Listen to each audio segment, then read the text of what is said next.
All right, good evening, everyone. We're going to begin the Gonzales City Council today for March the 4th, 2024. So would you please join me on the pledge of allegiance? Ladies and gentlemen, ready? Begin. I pledge allegiance to the flag of the United States of America and to the republic for which it stands, one nation, under God, indivisible, with liberty and justice for all.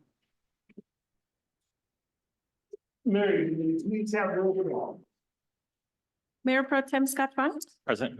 Councilmember Liz Silva, Present. Councilmember Lorraine Worthy, Present. Councilmember Maria Orozco, Present. and Mayor Jose Rios. Present. Moving forward, we have a presentation, and the presentation is Gonzales Community Garden. Carmen, is that you or is that someone else that's going to make? We have a whole team here, Mayor, that's going to awesome. talk a little bit about the community garden and I believe are going to invite you to the gardening day. So Jessica and team.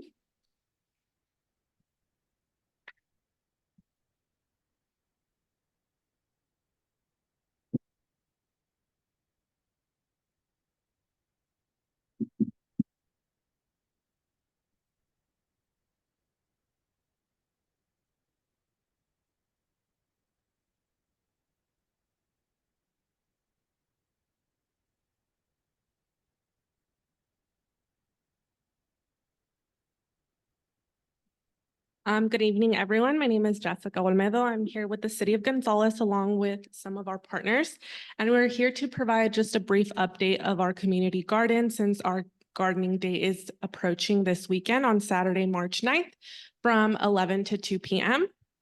I do also want to take the time to acknowledge some of our partners that were unable to make tonight's meeting, including Wings of Knowledge, Save the Whales, the work or cadre with the workforce development, and also the RCD of Monterey County.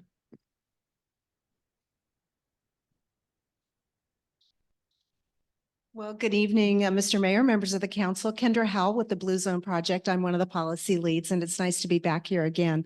Just wanted to take a few moments. We're so excited about this project in collaboration with the city. Just a little bit of a reminder, you know, our Blue Zones project work that we do with a community involves our what we call our life radius, and that's working with people, places, and policy.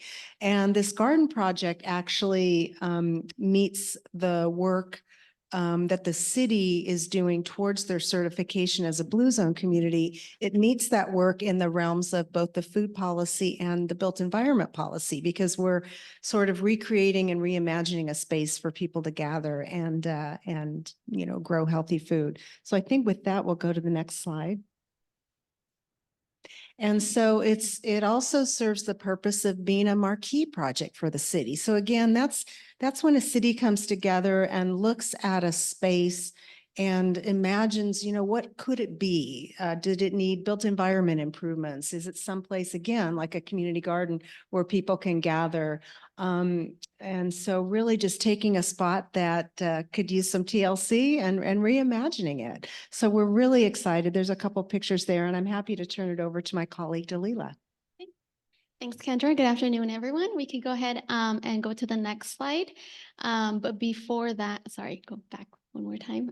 Just talking a little bit about the role that Blue Zones Project is contributing, right, to this project. So we have Blue Zones acts as a convener, right, just bringing in our key partners and kind of acting as a bridge to collaborate and work on these projects, as well as we have supported the boxes that are being built by the city, thanks to all the public recs and works job. And we are also contributing to some citrus and fruit trees that are going to be planted tomorrow. Okay, and Kendra alluded to this, and Jessica as well, but we have collaborated with the workforce development, their Green Cadre. So this program is a really amazing program that's put on by the Workforce Development Board, and it's a compensated program for young adults ages 18 through 24, and they get to learn skills, on the job skills, gain work experience, and then also make an impact on this community, on our community. So there's different kind of tracks that Cadre's work takes place in. But right now, the one that we're working with is the food insecurity Cadre, and that is a Feeding Monterey County cohort, and they have been essential in all of the work that we have done so far. So that's a picture of them. And then a little shout out also to the Monterey County Garden Network, which is a subgroup of the Monterey County Food System Coalition, AKA the Monterey County Food Policy Group, a lot of acronyms there. But essentially this network is really just a partnership of, professionals throughout Monterey County who are convening together to amplify and build skills when it comes to gardening. So their main emphasis are on community gardens as well as school gardens. And so one of the representatives from the Monterey County Garden Network is Laura Murphy, who also is a representative from the RCD, and she's really essential to providing all her expertise into the Gonzalez Garden. Next slide. And then just to add on to what Dalila was talking about, so Laura Murphy is actually a soil scientist. She has been really essential in the process for the community garden because she has actually gone out and been able to sample the soil there to be able to tell us like what type of fruit trees are best to be able to be planted, and then also to just provide us in-depth knowledge in terms of like what tools would be needed in preparation for the community garden. Next slide, please. And then one of our other partners is Save the Whales, who has actually been working with the city has been working with us for many years. However, they actually shifted in the way that they collaborated with us when they reached out to us and said that they had a grant to be able to implement a community garden in Gonzales. And at the time, we had actually already been in the process of meeting with other organizations to create the community garden. So we actually had them join us in that process. And through their grant, they were able to provide various material, including the hardwire gopher, and then two community sheds that will actually be arriving sometime this week, as well as collaborating with local schools and our after-school program to implement programming for our students, art supplies for garden activities, and then pollinator garden signs. And then here's just a brief timeline of our community garden. So in the first picture, it was kind of the beginning stages when we were getting together to assess the area and see where we would like the garden beds to go. In the second picture, we have Laura from the RCD of Monterey County. She was actually taking a soil sample from that area to see if that would be a good place to plant the fruit trees. In the third picture, we have members from Cadre, in addition to Public Works, working together to form a walking path. And then in the last picture, we have City of Gonzales Public Works helping to install one of the 3 garden beds. And that's essentially it for the presentation. But again, we do want to go ahead and invite everyone to our community-wide gardening day that's taking place this Saturday from 11 to 2 p.m. And then we will be having supplies for anybody that's new to gardening, but for those of you that are more familiar, you're welcome to bring your own tools and seeds as well. Okay. Thank you. Great, thank you. Are there any questions? Council, any questions? No, it's great. We're speechless.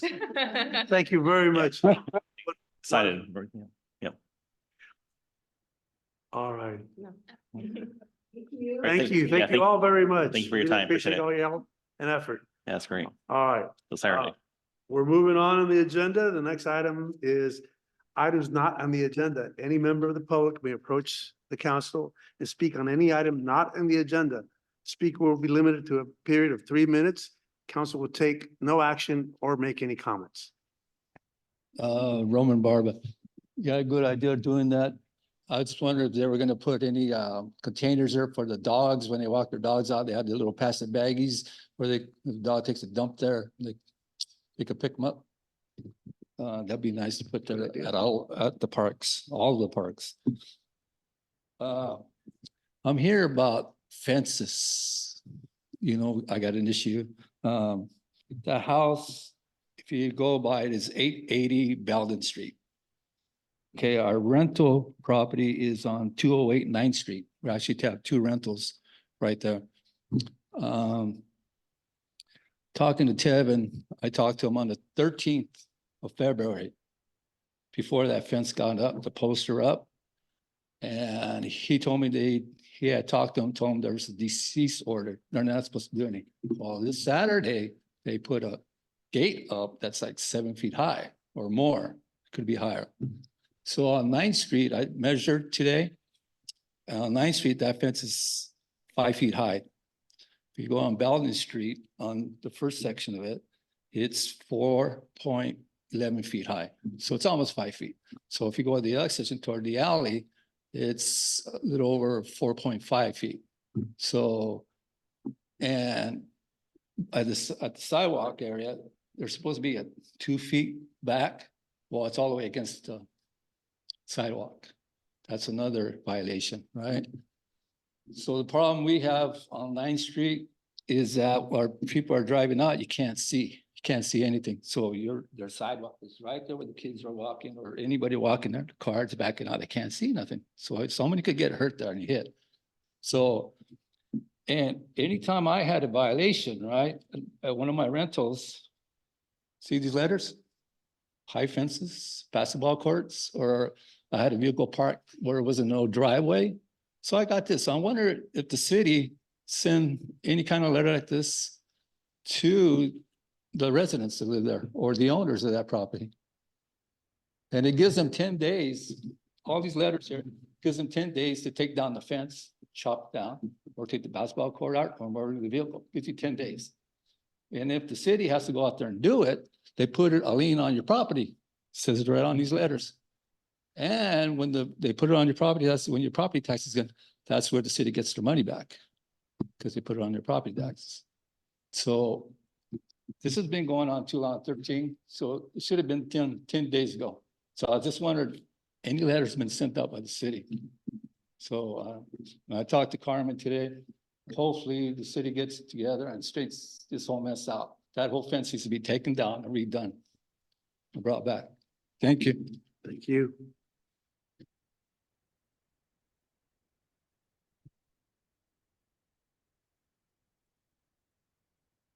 Anyone else? Oh, good. Henry Martinez. There you are. Glad to see you guys. I got my eyes done. I'm envious. I can see clear now.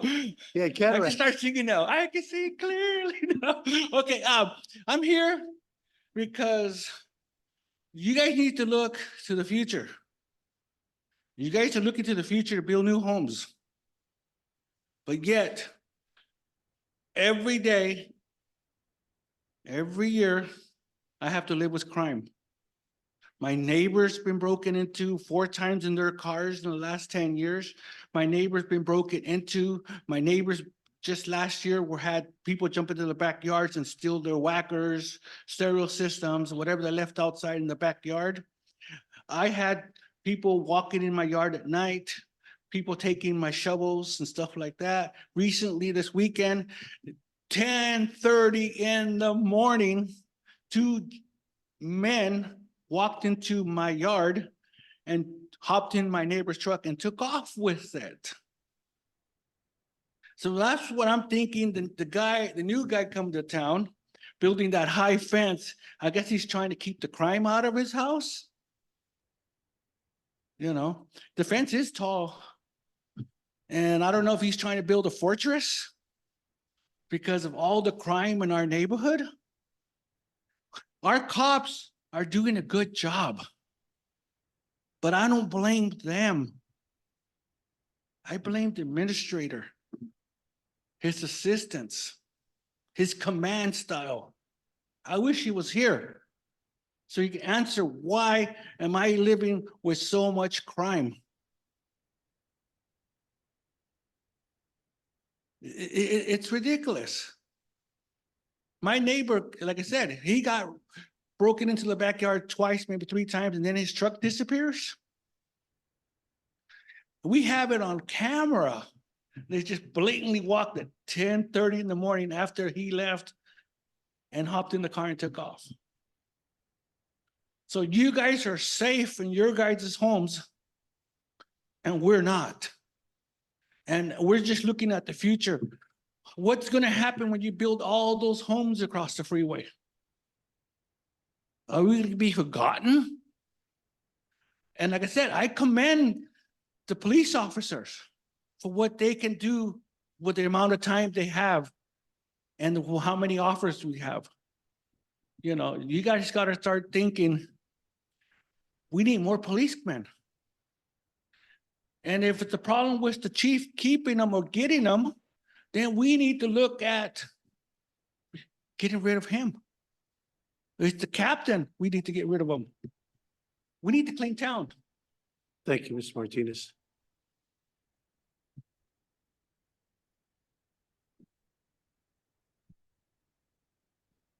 I don't see anyone else coming up to the podium. So I'll go ahead and ask Marisol. Marisol, do we have anybody via Zoom? No comments via Zoom. Mary, any comments via email? No comments via email. Okay, then we'll go ahead and close the public comment period and move on with the agenda. The only thing on our agenda really is the consent agenda, and that's items 4 through 9. If you've all had an opportunity to review those, I'll entertain a motion either for approval or anything that needs to be pulled. Council? So moved for approval. Second. All right, doesn't look like anybody else from the public. All right. I have a motion and a second. All those in favor, please signify by saying aye. Aye. Opposed? Motion carries. All right, moving on to reports. So we have the Youth Commission. Are they here tonight? I apologize. Yes, yes. Okay. Good afternoon. Yeah. From some of our updates is, last Friday, we worked with, one of our UCs from Soledad and Greenfield. And we will be, working with them closely on creating a youth summit, which will be soon on May 11th. One of our, housing tenants project, which Luke works more closely upon, is working closely and collaborating with some of our city officials, and they'll be collaborating with them soon, shortly. For our Drug and Alcohol Prevention Project Week, which was last week, we worked with Friday Night Live, Sun Street Centers, and Chief Lucio, who talked a little bit about Narcan, establishing the important use of how you use them, and the abuse that some students within our high school use of drug and alcohol. And Dr. Laval and her assistants, Rosa and Kimmy, a few of other assistants, as well as I and Valeria, who is one of our ambassadors, have been working closely on publishing a manuscript with the Mental Health Project and our success upon that. And it is now officially published today, so all of you could go and view that. with Dr. Laval and collaborating with her is, she'll be coming over March 11th on collaborating more about our mental health survey and creating a new one, closely with her assistants.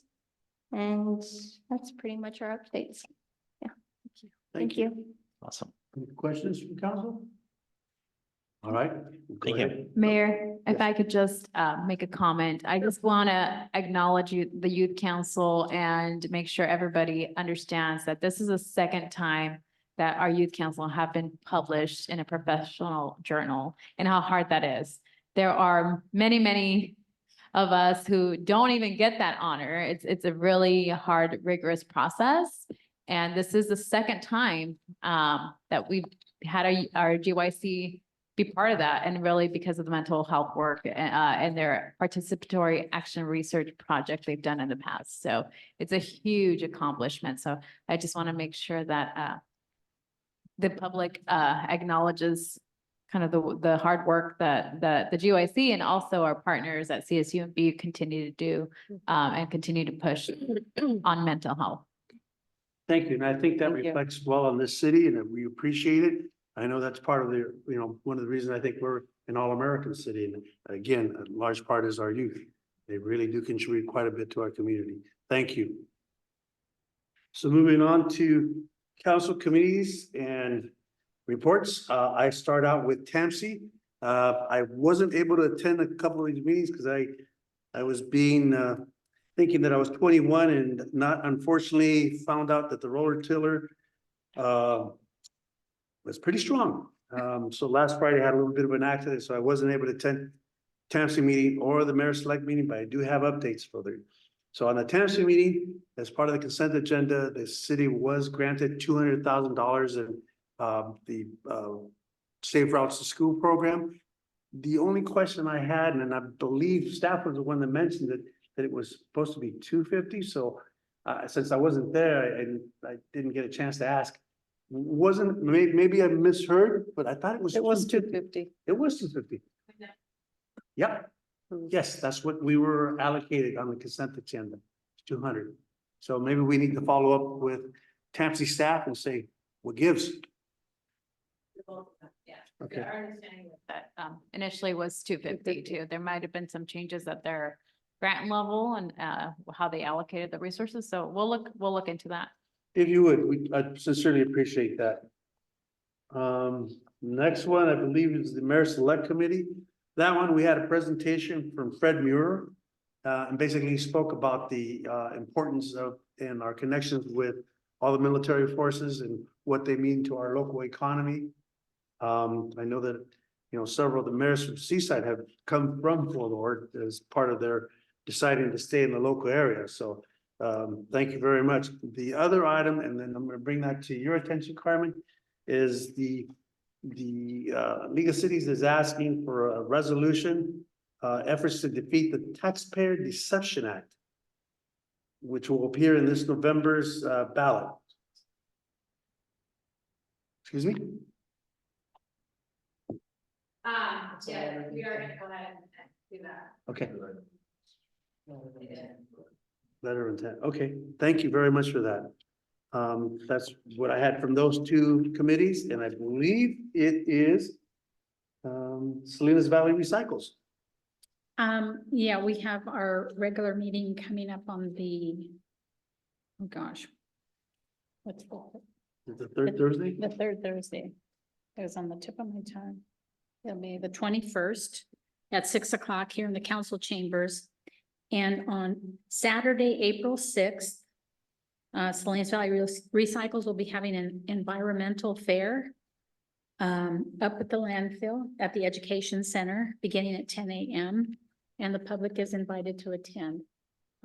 So they'll unveil the Education Center that they've been busy creating up there. So I saw an overhead picture, and I guess the center of the complex, it's those pieces that put together Wally Waste-Not. So it looks like his head, if you look at it overhead.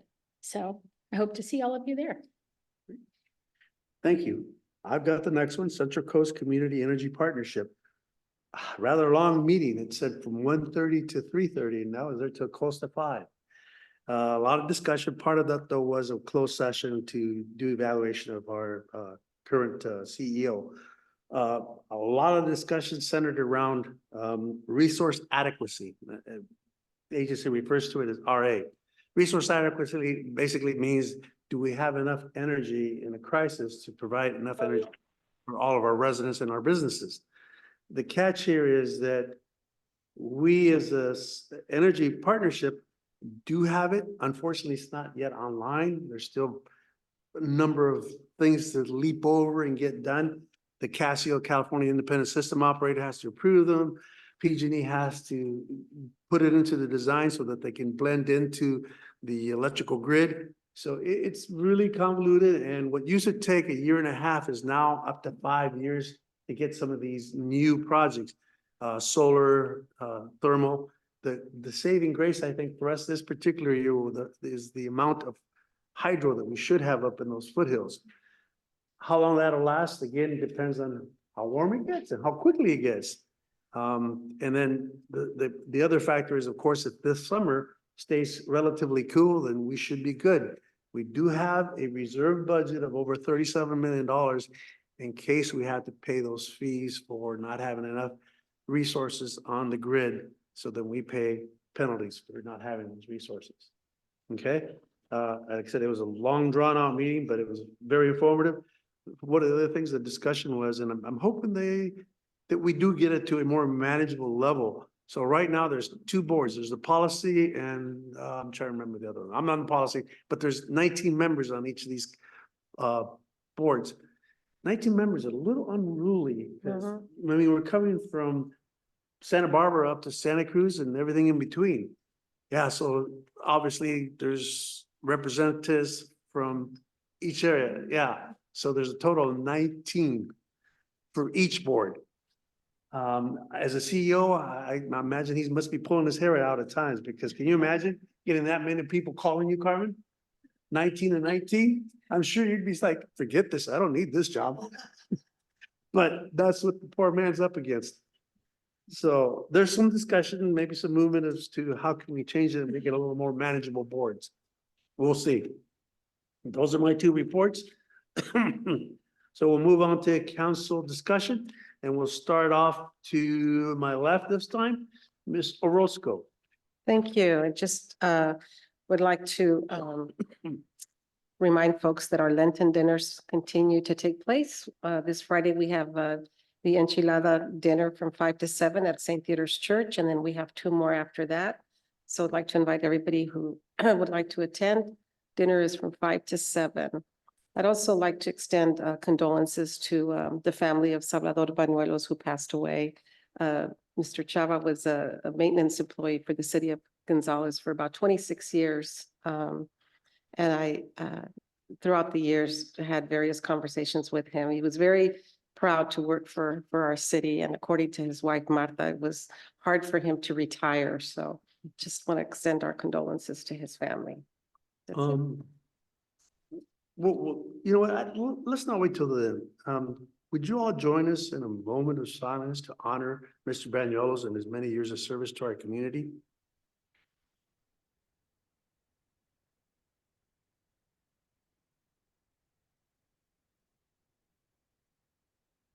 Thank you. Thank you.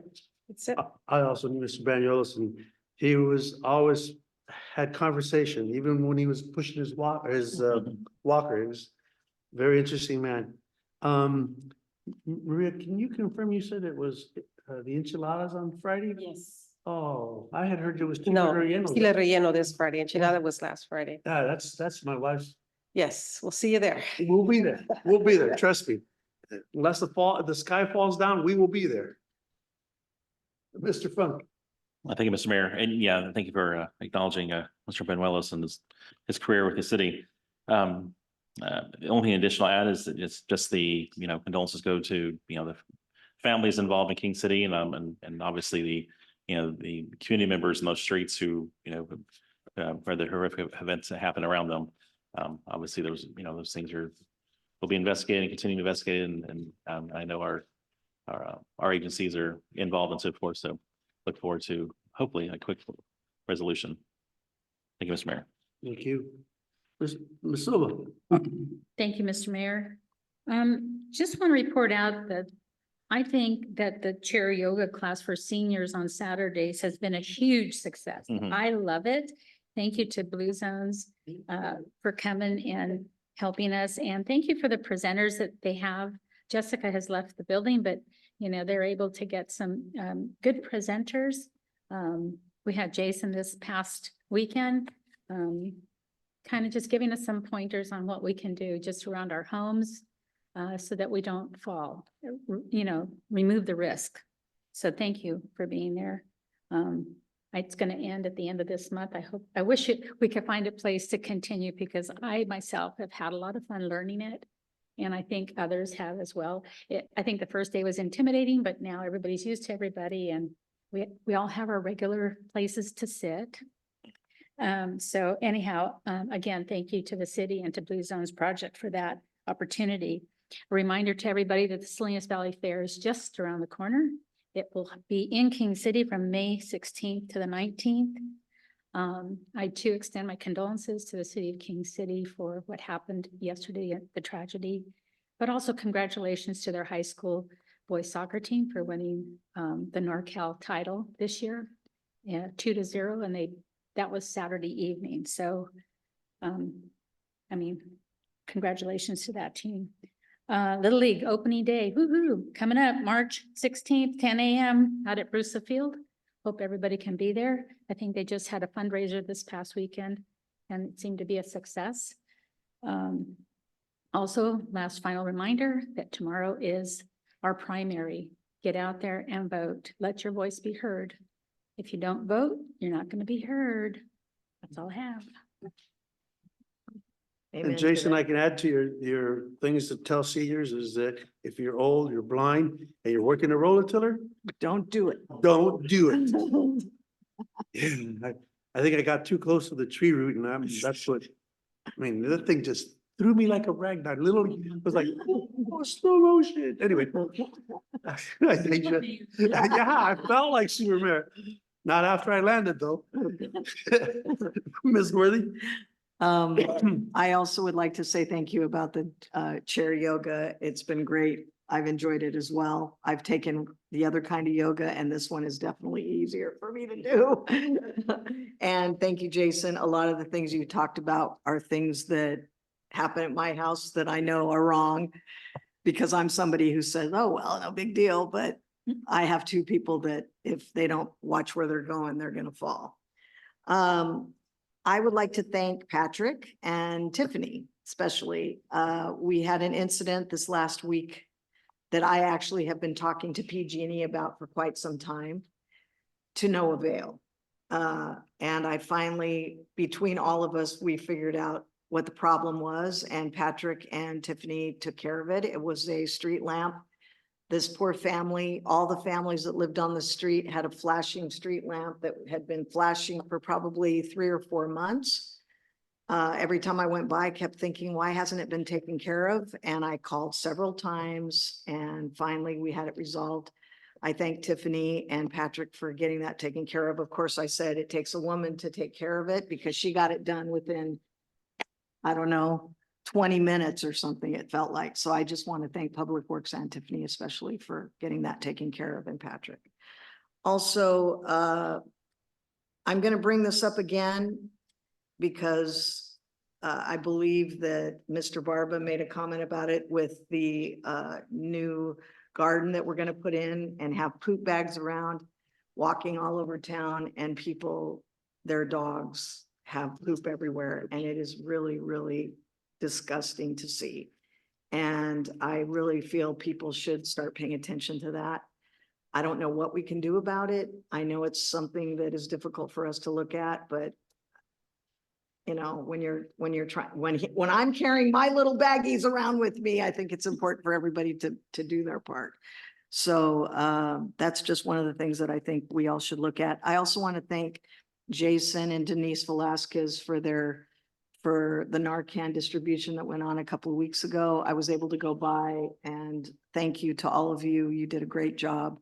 And it's unfortunate that we have to go there, but thank you to all of you and for everyone who came and volunteered and participated. Thank you very much. That's all I have. And really, after all those reports I gave out, I think I'm kind of worn out. The only comment that I made, I already told Carmen, I guess there was a tree on the south end of Dublin just before you hit C Street that fell over during the storm. It also pulled wires. There's a home on the corner there for sale. I went there this weekend to look at with a friend that was looking at it. Anyway, the wires are telephone and cable, because I double checked the electrical and the electrical is still very well connected to the house. So just an FYI, but they are dangling. The other part is that the sidewalk, because the tree root must have been underneath it, totally lifted it. If we can get a letter out to the homeowners, they need to do those repairs, because all the kids that come from all those apartments down in the south end of town there, I mean, that's kind of their path that I see them take, either that or a lot of folks that go to church. And so if we could please make a note of that and maybe either give them a call or send them a letter, say, hey, this has got to be fixed within the next 10 days. All right, that's all I had. I'll take it out to you, Carmen. It's your next. I also just have a short list. So one thing I wanted to share with you all is that Caltrans had one of their investigators out here last Wednesday. They met with Patrick and I on the bridge, and they were investigating the traffic and the issues on the bridge. And so they spent about a good hour, 45 minutes to an hour. They got to witness the backup, the traffic that gets created, and just the hazardous conditions there. So they're taking note and seeing what, if anything, they can contribute and do, and are definitely supporting a follow-up PIP. Is that the term? PIP? Project improvement plan for the area. I think, he did state that we probably are not going to hear new news. The number one recommended solution for the area would be most likely a roundabout. So, but there may be other things that they can do and contribute to and help support the city with. So there's more work to be done, but just want to let you know that they are taking note and paying attention to all the concerns. So thank you, Mayor, for telling them and everybody else that has been knocking on the doors to pay attention to the issue. To that end, I'd like to see, and again, maybe we could talk to them about it, is maybe creating some kind of a signage that says, hey, kids crossing, because unfortunately our youth is either not paying attention or everybody's on their cell phone, including the drivers. And if we could just kind of bring that to their attention, is there a possibility we could put something flashing there that reminds everyone, hey, there's a lot of people crossing here. I don't know if it's possible, because I know it's in their zone. And the other part, because Tiffany brought it to my attention, is that at a future date, we probably need to increase the pipe that's strapped to the bridge to move water up to the hill. I guess the one that we have now is pretty close to inadequate, because we can pump, we just can't get it through that smaller pipe. So that's again going to require an encroachment request to Caltrans at a later date to have that. If we can get that in the works now, Sure. let's be ready. Let's not be waiting. Definitely. Those conversations are being had, especially about signage and other potential temporary improvements that could be done while we wait for the big, the big improvement that's going to take time and a lot of money. But Okay. what other temporary things can we do? So that's being considered, and we're talking through some of those potential solutions with them, and he was going to go back and really think through what else could be approved on the bridge as well. Do you remember who the representative? Frank Boyle. Right, okay. What's his name? So then the only other things I have are just the important dates. You heard it, Saturday, the Community Gardening Day. Anybody, it's free to come, whether you are an avid gardener or just learning like me. But should be a good time. Again, that project, not only is it put together through collaboration, but really the intent of it is to be multi-generational. And so we want to bring folks from you know, the adventure seeking seniors to kids from the BOCES Center and the schools to really work collaboratively to make it a beautiful garden. So I hope to see some folks out there, and please join us. I think the project's gonna really take life of its own, and I've seen that happen. So it's been really neat to just kind of watch it. So it's very exciting. And then April 20th, our car show, 1 to 4. Make sure you let folks know about it. I know we've got a lot of interest already. People are registering their cars. The registrations are available. And signups for food vendors are also open. And then again, the 27th, our groundbreaking for the community center. Can't speak about that enough. 1 o'clock? Well, 1 o'clock. We'll be there by 12, but everybody else can come at 1 o'clock, and it should be a really good time and be really exciting. We will have the school band helping us kick things off, and so it should be a great event. So Carmen, will that be an actual groundbreaking? It will be. We had talked about even starting to do a little bit of work prior to the event, to that day, but we've decided that it's best to probably just hold off any actual movement of dirt until right after. So if we take our shovels next weekend, save that shovel and bring it to the next, okay, got it. They missed it. Anyways, yes, it will be bring your shovel. You can, yeah, the next week I will be starting to actually move dirt, and we'll be really busy. So I think it's important also for the community to take note, and for council members and mayor to just also let your networks know because of the parking situation. I know sometimes people park there, and so that area will be off limits from now on. So starting, what do we think? Monday, April 29th.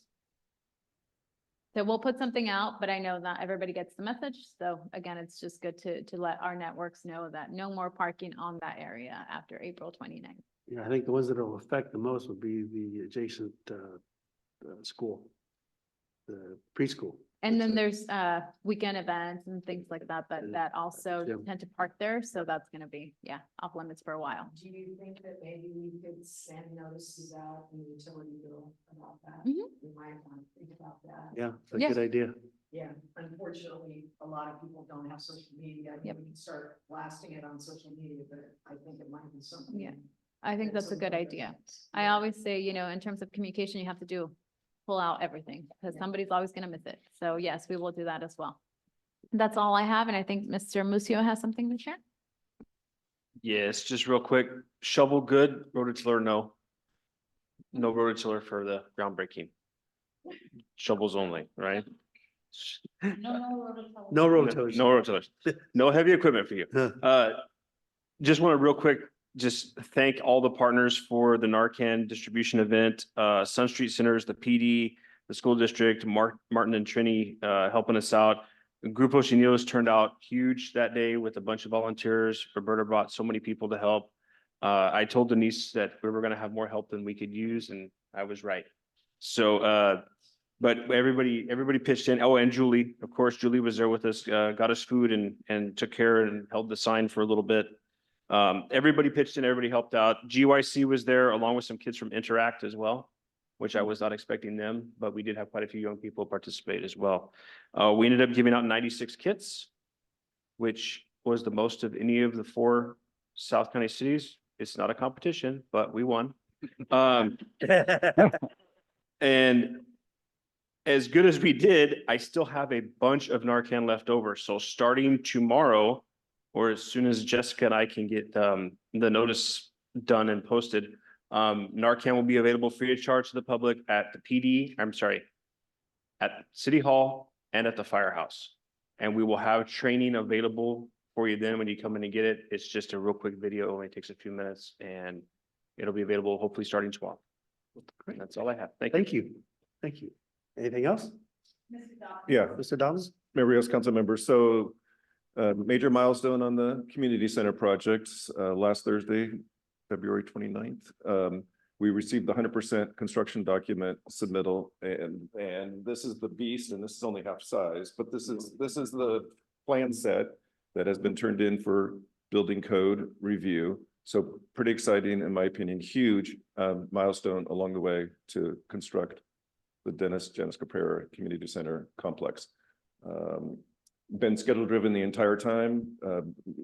It's been absolutely great working with the auto construction WRNS team. Every step along the way, making their submittals very complete and on the date that they had on the original schedule. So just, definitely moving towards the groundbreaking April 27th. That's it from Public Works. Great, thank you. All righty, do I have a motion for adjournment? So moved. Okay, moved in second. All those in favor signify by saying aye. Aye. We stand adjourned. Turn off your mics.